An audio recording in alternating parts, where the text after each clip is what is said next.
नमस्कार,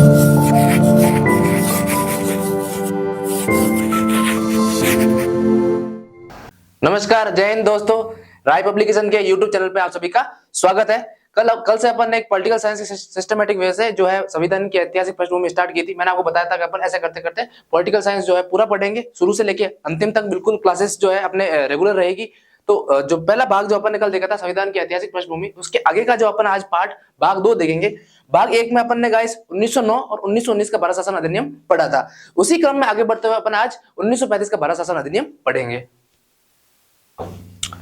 ठीक है, तो 1935 का भारत शासन अधिनियम जिसे अपन ने कल शुरू किया था, वही की जो है 1935, 1909, 1919, 1935 का जो भारत शासन अधिनियम है, उनको लाने के पीछे क्या उद्देश्य रहे होंगे।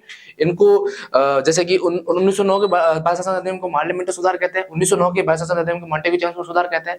उस तरीके से इस तरीके से इनका नाम क्यों रखा गया था, तो उसी संदर्भ में आगे बढ़ते हुए अपन 1935 का भारत शासन अधिनियम पढ़ते हैं। उसके पीछे की क्या है भूमिका रही थी। ठीक है, 1 अप्रैल 1935 को ब्रिटिश शासन के द्वारा पारित किया गया था।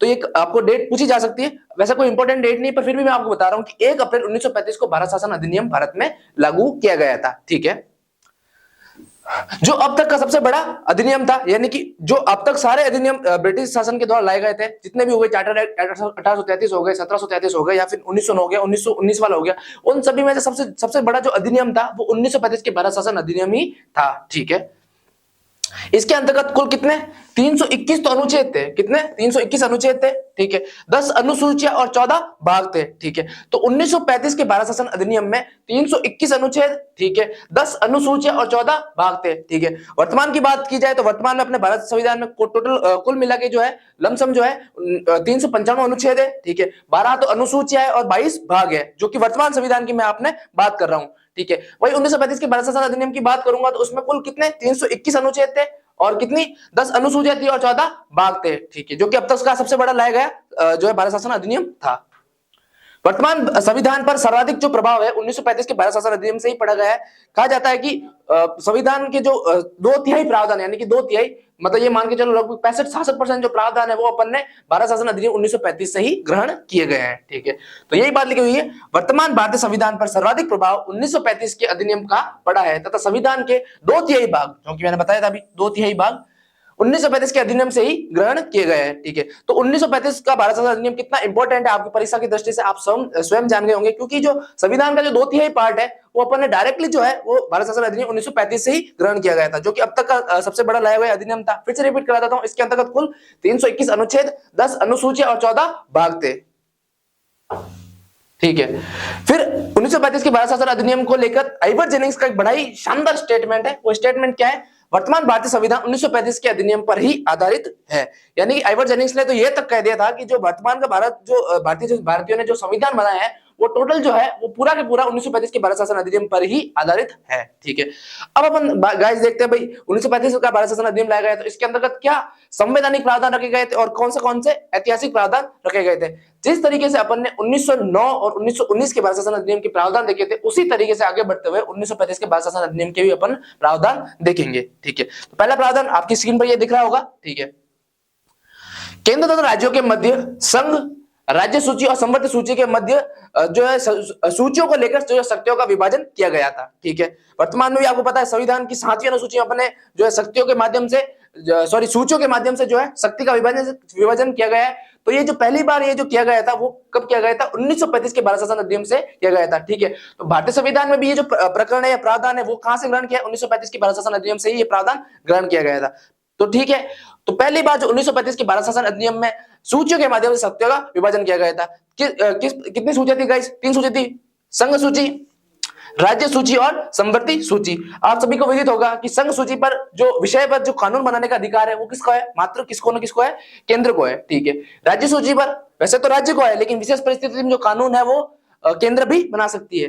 और संवर्ती सूची पर जो अधिकार है वो दोनों ही का रहता है, यानी कि केंद्र का भी रहता है और राज्य का भी रहता है। ठीक है, तो उस समय की मैं बात कर रहा हूं कि उस समय 1935 की भारत शासन अधिनियम में संघ सूची में कुल कितने 59 विषय थे, कितने थे 59 विषय थे। ठीक है, राज्य सूची में 54 विषय थे और संवर्धित सूची में कुल कितने 36 विषय थे। ठीक है, मुझे गाइस एग्जाम याद नहीं आ रहा, लेकिन ये एग्जाम सीधा पूछा गया कि उस समय 1935 के भारत शासन अधिनियम में संवर्धित सूची में कुल कितने विषय थे।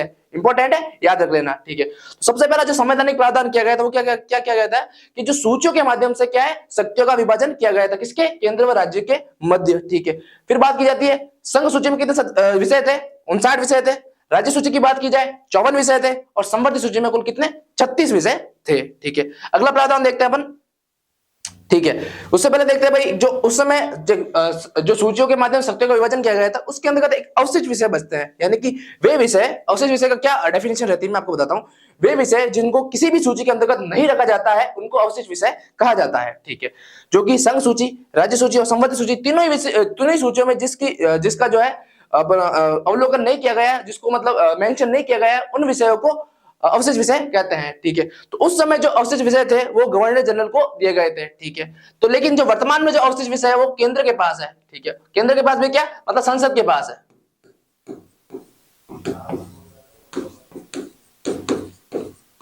ठीक बात है, तो मैं आपको बता दूं गाइस, सूचियों के माध्यम से शक्तियों का विभाजन, पहला संवैधानिक प्रावधान। ठीक है, अवशिष्ट विषय जो किसी में भी मेंशन नहीं कर रखे वो किसको दे दिए गए थे, गवर्नर जनरल को दे दिए गए थे। ठीक है, वर्तमान में किसको दिए गए, केंद्र को दिए गए। और अपन ने ये जो प्रावधान है वो कहां से लिया है गाइस, कनाडा से लिया है।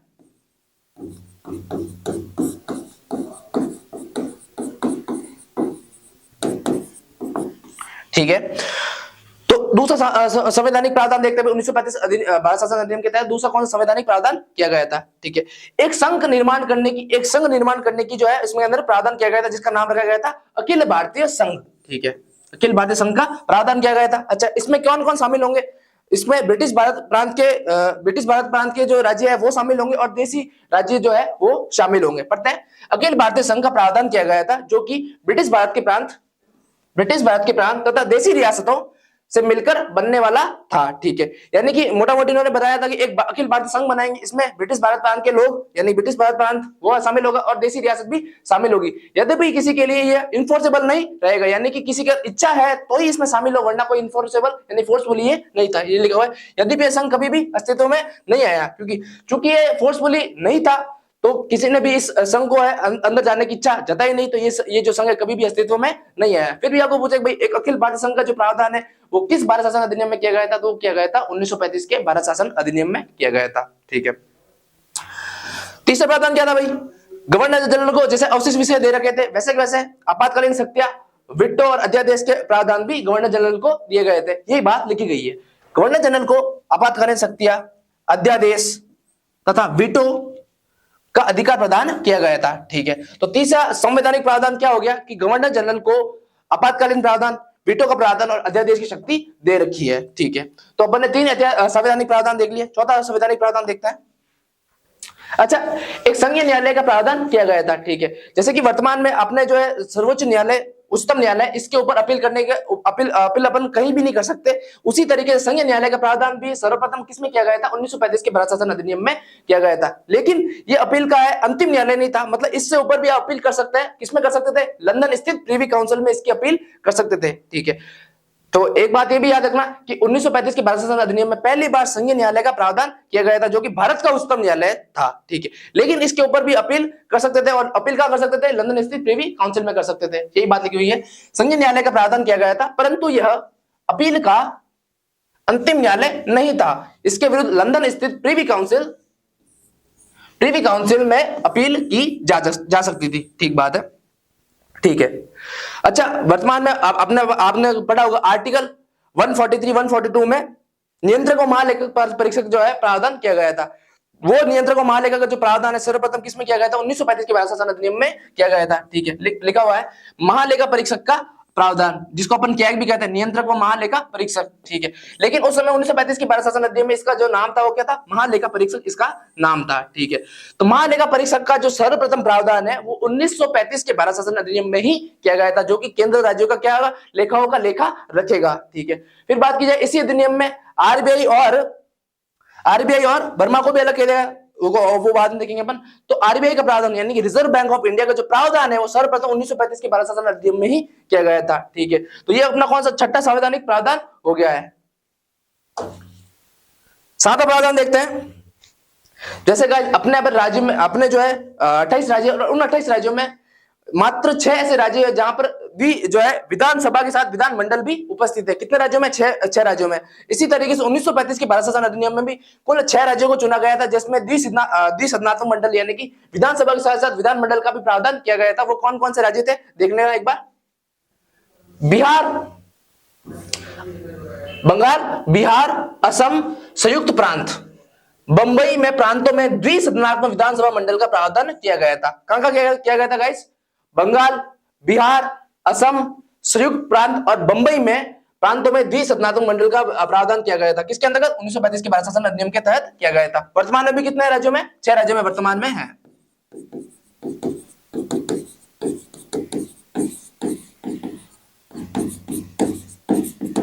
ठीक है।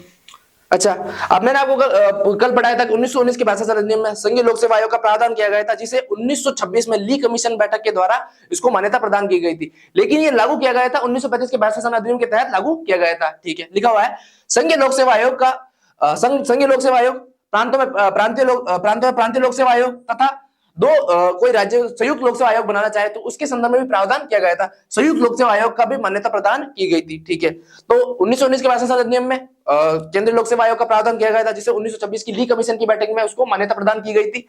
वही 1935 के भारत शासन अधिनियम में संघीय लोक सेवा आयोग का प्रावधान उसको लागू कर दिया गया था। ठीक है, फिर प्रांतों में प्रांतीय लोक सेवा आयोग, और अगर कोई 2 राज्य संयुक्त रूप से लोक सेवा आयोग बढ़ाना चाहे तो संयुक्त लोक सेवा आयोग का प्रावधान भी किसमें? 1935 के भारत शासन अधिनियम में किया गया था। बर्मा, म्यांमार को भारत से अलग कर दिया गया था। ठीक है, वर्तमान में जो भारत है, आपको पता है म्यांमार जो है भारत का एक पड़ोसी देश है। पहले जो 1935 से पहले हुआ करता था, जो बर्मा था वो भारत का ही एक पार्ट हुआ करता था, लेकिन 1935 के भारत शासन अधिनियम के तहत बर्मा को भारत से अलग कर दिया गया था। ठीक है, तो अपन ने संवैधानिक प्रावधान 9 देखे। पहले एक बार रिवाइज करा देता हूं कौन कौन से अपने संवैधानिक प्रावधान देखे। सबसे पहला प्रावधान था भाई सूचियों के माध्यम से शक्तियों का विभाजन। ठीक है, दूसरा था अखिल भारतीय संघ का प्रावधान किया गया था, जिसमें ब्रिटिश भारत प्रांत के लोगों देशी रियासतों को सम्मिलित करने वाला था, लेकिन ये संघ जो है कभी भी अस्तित्व में नहीं आया। ठीक है, गवर्नर जनरल को अध्यादेश, वीटो और आपातकालीन शक्तियां प्रदान की गई। तीसरा प्रावधान। चौथा प्रावधान संघीय न्यायालय का प्रावधान किया गया था, जो कि अपील का अंतिम जो है वो नहीं था, उसके ऊपर प्रीवी काउंसिल में अपील कर सकते थे। पांचवा प्रावधान है भाई नियंत्रक को महालेखा परीक्षक, यानी उस समय महालेखा परीक्षक था। छठा प्रावधान है आरबीआई। ठीक है, सातवां भाई बंगाल, बिहार, असम और संयुक्त प्रांत और बंबई में प्रांतों में द्विसदनात्मक मंडल का व्यवस्था की गई थी। ठीक है, संघीय लोक सेवा आयोग, प्रांतीय लोक सेवा आयोग और संयुक्त में संयुक्त लोक सेवा आयोग का प्रावधान किया गया था, और बर्मा, म्यांमार को भारत से अलग कर दिया गया था। ठीक है, अब ये तो देखे थे अपन ने गाइस कौन से संवैधानिक प्रावधान, कुछ ऐतिहासिक प्रावधान भी रहे थे। ठीक है, जब मैंने आपको कल 1919 का भारत शासन अधिनियम पढ़ाया था, तो मैंने आपको बताया था कि प्रांतों में द्वैध शासन लागू कब किया गया था? 1919 के भारत शासन अधिनियम में किया गया था। ठीक बात है, तो इसमें जो प्रांतों में जो द्वैध शासन था उसको समाप्त कर दिया गया था और प्रांतों को स्वायत्ता प्रदान कर दी गई थी। ठीक है, तो प्रांतों को द्वैध शासन हटा के प्रांतों को स्वायत्ता प्रदान कर दी गई थी। तो ये जो द्वैध शासन था अब प्रांतों में हटाकर केंद्र में लागू कर दिया गया था। ठीक है, तो केंद्र में द्वैध शासन कब लागू किया गया था? क्वेश्चन पूछ ले कोई, तो 1935 के भारत शासन अधिनियम में ही जो है प्रांतों को छोड़कर केंद्र में द्वैध शासन लगा दिया गया था। अच्छा, ये लाइन यही बोल रही है प्रांतों में द्वैध शासन की समाप्ति कर दी गई थी। मैंने बताया था प्रांतों में द्वैध शासन की समाप्ति इसी अधिनियम के तहत की गई थी, और प्रांतों को क्या दे दी गई थी? स्वायत्ता दे दी गई थी। ठीक है, जिसमें प्रांतों को पूर्ण स्वायत्ता प्रदान या प्राप्त हुई, अर्थात प्रांतों में पूर्ण उत्तरदायी शासन की स्थापना हुई। ठीक है, फिर मैंने कहा था ये द्वैध शासन हटाकर प्रांतों में द्वैध शासन हटाकर किसमें? केंद्र में ये द्वैध शासन जो है लगा दिया गया था। केंद्र में द्वैध शासन का प्रावधान किया गया था, जिसके अंतर्गत समस्त केंद्रीय विषयों को संरक्षित या आरक्षित तथा हस्तांतरित विषय में विभाजित किया गया था। मैंने आपको कल ही बताया था द्वैध शासन का अर्थ होता है विषयों को 2 भागों में विभाजित करना। कौन कौन से? एक तो होता है आरक्षित विषय और एक होता है हस्तांतरित विषय।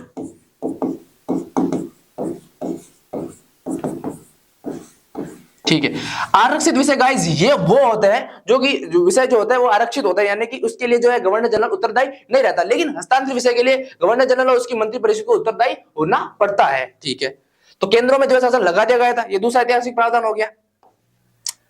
तीसरा ऐतिहासिक प्रावधान यह था कि भाई आपको पता है 1909 के भारत शासन अधिनियम के तहत जो सांप्रदायिक चुनाव प्रणाली स्टार्ट की थी, मुस्लिमों को पृथक निर्वाचन प्रणाली का जो अधिकार दिया गया था, जिसको 1919 में बढ़ा दिया गया था। किस किस को बढ़ा दिया गया था? यूरोपीय, ईसाई और आंग्ल भारतीयों को बढ़ा दिया गया था। उसी क्रम में इसी जो है सांप्रदायिक निर्वाचन प्रणाली को बढ़ाते हुए ये जो अधिकार है वो महिला और मजदूर और दलित वर्ग को भी दिया गया। कब दिया गया? 1935 के भारत शासन अधिनियम में दिया गया था। पढ़िएगा, सांप्रदायिक निर्वाचन प्रणाली का विस्तार किया गया तथा उसके अंतर्गत महिलाओं, मजदूरों तथा दलितों को सम्मिलित किया गया। ठीक है, तो पहले आप बता दो कि गाइस कमेंट में ये बताओ कि 1909 के भारत शासन अधिनियम में जो है सांप्रदायिक निर्वाचन प्रणाली सर्वप्रथम जो है किसको दे दी गई थी? 1919 में दे दी गई थी मुस्लिमों को। ठीक है, जिसको बढ़ाकर 1919 के भारत शासन अधिनियम में किन किन को दे दी गई थी? यूरोपियों, ईसाई और सिख को।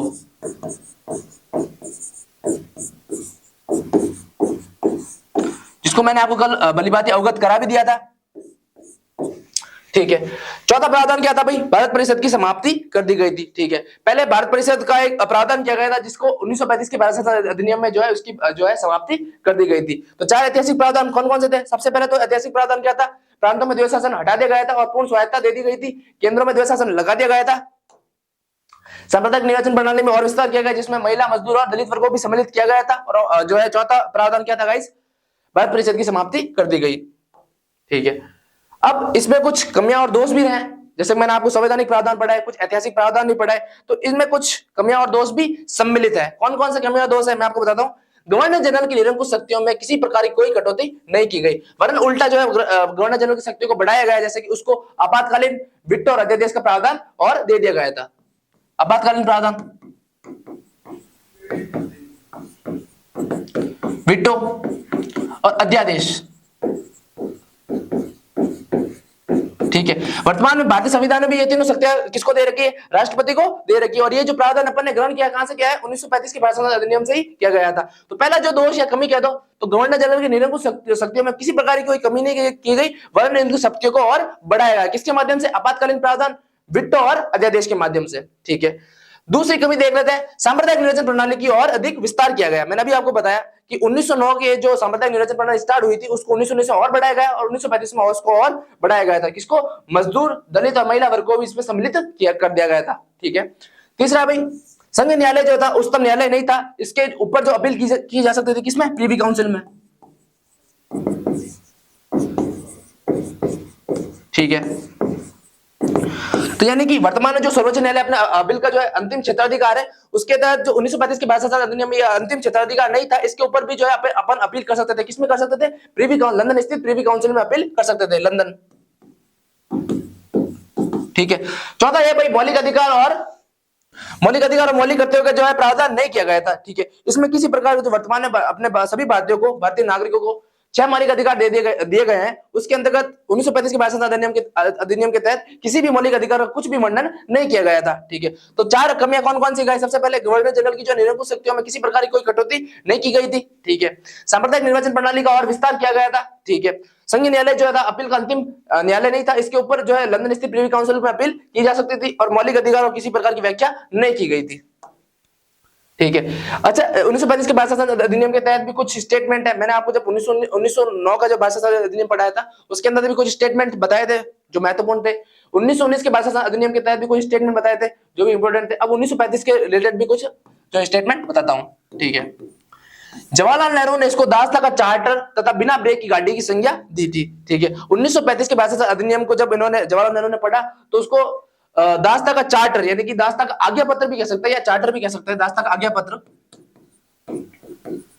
दासता का आज्ञा पत्र या चार्टर तथा बिना ब्रेक की गाड़ी की संज्ञा दी थी। किसने दी थी गाइस? ये जवाहरलाल नेहरू ने दी थी। ठीक है, भाई मोहम्मद अली जिन्ना ने 1935 का अधिनियम को सड़ा हुआ या अस्वीकृत या मौलिक रूप से ही गंदा बताया था। ठीक है, तो 1935 का अधिनियम सड़ा हुआ या अस्वीकृत किसने बताया था? मोहम्मद अली जिन्ना ने बताया था। ठीक है, मदन मोहन मालवीय ने क्या स्टेटमेंट दिया था इस संदर्भ में? इस अधिनियम ऊपर ये जो अधिनियम है ये ऊपर से लोकतांत्रिक है मगर जो अंदर से क्या है वो खोखला है। क्या गाइस? खोखला। ठीक है, तो 3 महापुरुष का स्टेटमेंट अपने याद रखना है जो कि एग्जाम में भी पूछते हैं। जवाहरलाल नेहरू ने इसको बिना ब्रेक की गाड़ी की संज्ञा दी है। ठीक है, यानी कि ये दास्ता का आज्ञा पत्र या चार्टर है। ये किसने कहा था? जवाहरलाल नेहरू ने कहा था।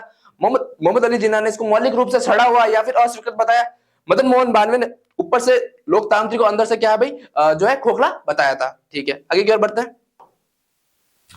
अच्छा, अब अपन ने इसका ऐतिहासिक सबसे पहले संवैधानिक प्रावधान देखे, फिर ऐतिहासिक प्रावधान देखे, इसकी जो कमियां है वो देख ली अपन ने, इसके जो रिलेटेड स्टेटमेंट है वो देख लिया। और इसके बाद की थी भाई इसका जो है क्या महत्व है, क्या महत्व है। ठीक है, मैंने जब स्टार्टिंग में बताया था 1935 के भारत शासन अधिनियम में कि वैसे इसके अंतर्गत 321 तो अनुच्छेद है, 10 अनुसूचियां है, 14 भाग है, जिसका जो सर्वाधिक प्रावधान है अपने भारतीय संविधान पर पड़ा है। और भारतीय संविधान पर कुल कितना प्रावधान बताते हैं इसका? 2/3 प्रावधान बताते हैं। ठीक है, तो पहला जो है मैं तो यही है, वर्तमान संविधान में सर्वाधिक प्रभाव। ठीक है, कितना प्रभाव भाई? संविधान के 2/3 भाग 1935 के अधिनियम से ही ग्रहण किए गए हैं। ठीक है, तो संविधान के जो कितने 2/3 पार्ट, संविधान का 2/3 पार्ट है वो 1935 के भारत शासन अधिनियम से ही ग्रहण किया गया है। ठीक बात है।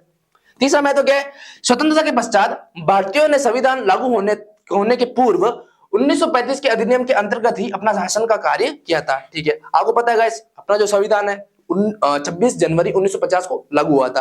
ठीक है, तो 1947 जब अपना 15 अगस्त 1947 से लेके 26 जनवरी 1950 तक जो अपना जो देश चला है वो 1935 के भारत शासन अधिनियम के तहत ही चला है, क्योंकि उस समय तो अपने पास कोई संविधान भी नहीं था। तो ये देश किस हिसाब से चलेगा? तो ये जो हमारे भारतीय महापुरुषों ने ये तय किया कि 1935 का भारत शासन अधिनियम की जो विशेषता है उनको अपन लागू कर लेते हैं। तो 15 अगस्त 1947 से लेके 26 जनवरी 1950 बीच का जो टाइम पीरियड था, उसमें जो किन अधिनियम के तहत ये जो है अपना देश चला था, वो 1935 के भारत शासन अधिनियम के तहत ही अपना देश चला था। ठीक है, तो 3 इसकी बहुत ही महत्ता है, विशेषता है। कौन कौन सी विशेषता है? सबसे पहले संविधान पर सर्वाधिक प्रभाव 1935 के भारत शासन अधिनियम का ही पड़ा है। अच्छा, कितना प्रभाव पड़ा है? 2/3 जो है प्रावधान, 2/3 यानी कि कम से कम 65-66% जो प्रावधान है अपन ने सीधे सीधे कैसे ग्रहण किया? 1935 के भारत शासन अधिनियम से ही ग्रहण किया गया है। ठीक है, स्वतंत्रता प्राप्ति से लेकर अपने भारत का संविधान लागू होने तक जो अपना देश चला है वो 1935 के भारत शासन अधिनियम से ही चला है। ठीक है, अच्छा, इसकी जो विशेषता को देखते हुए डॉक्टर भीमराव अम्बेडकर का स्टेटमेंट है, वो याद रखना, बहुत इंपॉर्टेंट स्टेटमेंट है। क्या स्टेटमेंट है? उन्होंने कहा था भारत को नए संविधान के निर्माण की आवश्यकता ही नहीं है, यानी कि भारत को नए संविधान की जो है निर्माण करने की आवश्यकता ही नहीं है। भारत अपना शासन 1935 के अधिनियम के अंतर्गत संचालित कर सकता है, जो कि जो है आजादी के बाद अपन ने जब अपना संविधान लागू नहीं होने तक किया भी था। ठीक है, तो भीमराव अम्बेडकर, भारत रत्न डॉक्टर भीमराव अम्बेडकर का एक फेमस स्टेटमेंट है। कौन सा? अभी भारत को नए संविधान की आवश्यकता ही नहीं है, भारत अपना जो शासन है वो 1935 के भारत शासन अधिनियम से ही चला सकता है। ठीक है, आगे की ओर बढ़ते हैं। ठीक है, मैंने आपको बताया था कि संविधान को 2/3 प्रावधान इसका पड़ा है। ठीक है, तो 2/3 प्रावधान क्या क्या पड़ा है, मैं आपको इसको यही बता देता हूं, ताकि अगर आप क्वेश्चन पूछे या फिर आपको मेंस में लिखने के लिए भी ये काम आ सकता है, आरएस मेंस में भी ये क्वेश्चन पूछ सकता है। ठीक है, आरएस मेंस हो गया या फिर आईएएस मेंस हो गया। ठीक है, इसमें अगर आपको पूछ सकते हैं भाई संविधान पर जो है उस पर 1935 के भारत शासन अधिनियम पर क्या प्रभाव पड़ा है, उस पर एक विस्तृत लेख लिखिए, 50 शब्द 100 शब्द में ये क्वेश्चन पूछा जा सकता है, यानी कि 5 नंबर 10 नंबर में ये क्वेश्चन पूछा जा सकता है। ठीक है, क्या प्रावधान पड़ा भाई? सत्यों का विभाजन सूचियों के माध्यम से। सबसे पहला जो संवैधानिक प्रावधान यही था कि इसमें जो है सूचियों के माध्यम से सत्यों का विभाजन किया गया था। कौन कौन सूची थी? संघ सूची, राज्य सूची, तीसरी थी भाई संवर्ती सूची।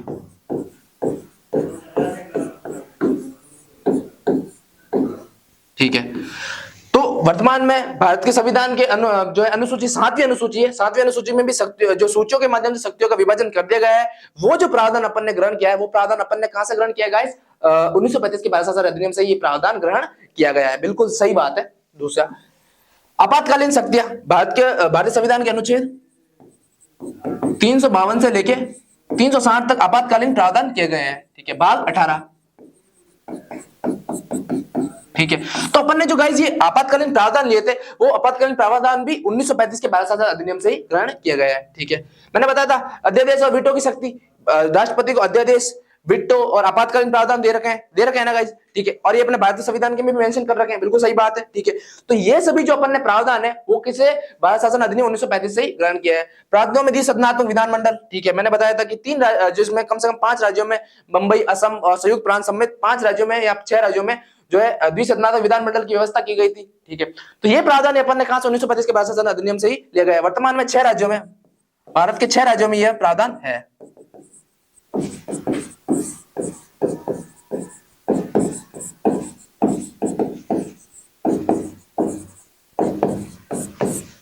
ठीक है, केंद्र और प्रांतों में लोक सेवा आयोग। ठीक है, आपको बताया था कि केंद्र और लोक सेवा आयोग का जो प्रथम प्रावधान है वो भी यहीं से किया गया था। और क्या क्या विशेषता है? संघ का प्रावधान, एक जो है संघ का प्रावधान भी कहां से लिया गया था? यहां से 1935 के भारत शासन अधिनियम में लिया गया था। लेकिन भारत के संविधान में क्या यूनियन शब्द का इस्तेमाल किया गया है, संघ का इस्तेमाल नहीं किया गया है। और ये जो यूनियन शब्द अपन ने कहां से? कनाडा से ग्रहण किया है। ठीक है, संविधान को बड़ा करने की प्रवृत्ति, ठीक है। मैंने आपको बताया था कि ये अब तक का लाया गया सबसे बड़ा जो था अधिनियम था। इसके अंतर्गत कुल 321 अनुच्छेद, 10 अनुसूची और 14 भाग थे। तो संविधान को बड़ा करने की जो प्रवृत्ति है वो भी अपन कहां से 1935 के भारत शासन अधिनियम से ही ग्रहण करते हैं, ठीक है। आरबीआई और महालेखा परीक्षक का प्रावधान भी अपन ने कहां से 1935 के भारत शासन अधिनियम से ही किया गया है, ठीक है। तो इसमें जो इतनी इंपॉर्टेंस है भाई, ये जो 1935 के भारत शासन अधिनियम से क्या लेख जो है 1935 के भारत शासन अधिनियम से जो है भारतीय संविधान पर क्या महत्व या प्रकाश डाले, इसके ऊपर ये क्वेश्चन आ सकता है। 50 शब्द का है या 100 शब्द का है, तो इसको अपन को यही लिखना है कि सबसे पहले तो क्या है भाई, शक्तियों का विभाजन यहीं से लाया था अपन ने, ठीक है। आपातकालीन प्रावधान भी यहीं से लिए थे, अध्यादेश वीटो का प्रावधान यही लिया था। प्रांत विधि स्नातक व्यवस्था का जो विधानमंडल है ये प्रावधान यहीं से ग्रहण किया था। केंद्र राज्यों में लोकसेवा आयोग का भी प्रावधान अपन ने यहीं से किया था। संघ का प्रावधान यहीं से किया था। संविधान को बड़ा करने की प्रवृत्ति भी अपन ने यहीं से लिया। और आरबीआई वो महालेखा परीक्षक, जिसको अपन वर्तमान में नियंत्रक महालेखा परीक्षक, जिसका आर्टिकल 142 में आर्टिकल 143 में उल्लेख है, ठीक है। तो अपन ने गाइस आज 1935 का भारत शासन अधिनियम पूरा पढ़ लिया है। मैं आपको एक बार फटाफट रिवाइज कर देता हूं अपन ने आज क्या क्या पढ़ा है, ठीक है। सबसे पहले ऐतिहासिक पृष्ठभूमि भाग 2, 1935 का भारत शासन अधिनियम कब लागू किया गया था गाइस? 1 अप्रैल 1935 को लागू कर दिया गया था। अब तक का सबसे बड़ा ये जो था वर्तमान भारतीय संविधान पर 2 जो है भाग यही से ग्रहण किया है, ठीक है। एडवर्ड जेनिंग्स का स्टेटमेंट याद रखना। फिर विशेषता क्या है भाई? सबसे पहले जो है संवैधानिक प्रावधान क्या है भाई? केंद्र और राज्यों के मध्य शक्तियों का विभाजन सूचियों के माध्यम से। दूसरा क्या है भाई? अवशिष्ट विषय गवर्नर जनरल को वर्तमान में केंद्र को। दूसरा अखिल भारतीय संघ बनाने का प्रावधान किया गया था जो कभी अस्तित्व में नहीं आया, ठीक है। गवर्नर जनरल को अध्यादेश आपातकालीन वीटो का प्रावधान कर दिया गया था। संघीय न्यायालय का प्रावधान किया गया था, लेकिन इसकी जो अपील जो है लंदन स्थित प्रीवी काउंसिल में कर सकते थे, ठीक है। महालेखा परीक्षक का प्रावधान किया गया था, ठीक है। आरबीआई का प्रावधान इसी के तहत किया गया था। फिर बात करते हैं द्विसदनात्मक मंडल, 5 राज्यों में द्विसदनात्मक मंडल का प्रावधान भी यहीं से किया गया था। संघ लोक सेवा आयोग, प्रांतीय लोक सेवा आयोग, संयुक्त लोक सेवा आयोग का प्रावधान भी यहीं से किया गया था, ठीक है। बर्मा को यानी कि वर्तमान की म्यांमार को भारत से अलग कर दिया गया था, ठीक है। कुछ ऐतिहासिक प्रावधान भी थे। प्रांतों में द्वैध शासन की समाप्ति कर दी गई थी, उनको स्वायत्ता दे दी गई थी। केंद्रों में द्वैध शासन लाया गया था।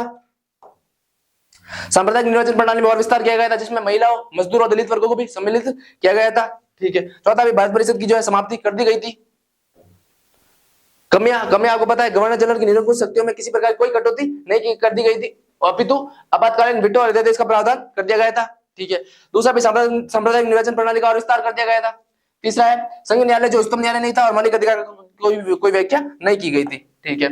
स्टेटमेंट, जवाहरलाल नेहरू ने बिना ब्रेक गाड़ी की संज्ञा दी, ठीक है। 1935 के अधिनियम को सड़ावा किसने बताया? मोहम्मद अली जिन्ना ने बताया। मदन मोहन वालिया ने 1935 के भाषा अधिनियम को ऊपर से लोकतांत्रिक जो अंदर से क्या बताया? खोखला बताया। स्टेटमेंट याद रखना गाइस, ठीक है। मैं तो वर्तमान के 2/3 जो प्रावधान है संविधान के वो कहां से 1935 के भाषा अधिनियम से ही लिए गए थे। और आजादी मिलने के बाद जब अपना संविधान लागू हुआ तब तक का जो शासन है वो 1935 के भाषा अधिनियम के तहत ही चला गया था। इसी की महत्ता देखते हुए डॉक्टर भीमराव अम्बेडकर ने स्टेटमेंट दिया कि भारत को नए संविधान बनाने की जरूरत है नहीं, क्योंकि भारत का जो शासन है वो किससे 1935 के भाषा अधिनियम से भी चल सकता है, ठीक है। संविधान में प्रावधान मैंने बताया भाई, शक्ति का विभाजन यहीं से लिया है अपन ने। आपातकालीन अध्यादेश और वीटो का प्रावधान यहीं से लिया है। प्रांतों में द्विसदनात्मक मंडल का जो प्रावधान भी अपन ने यहीं से लिया है।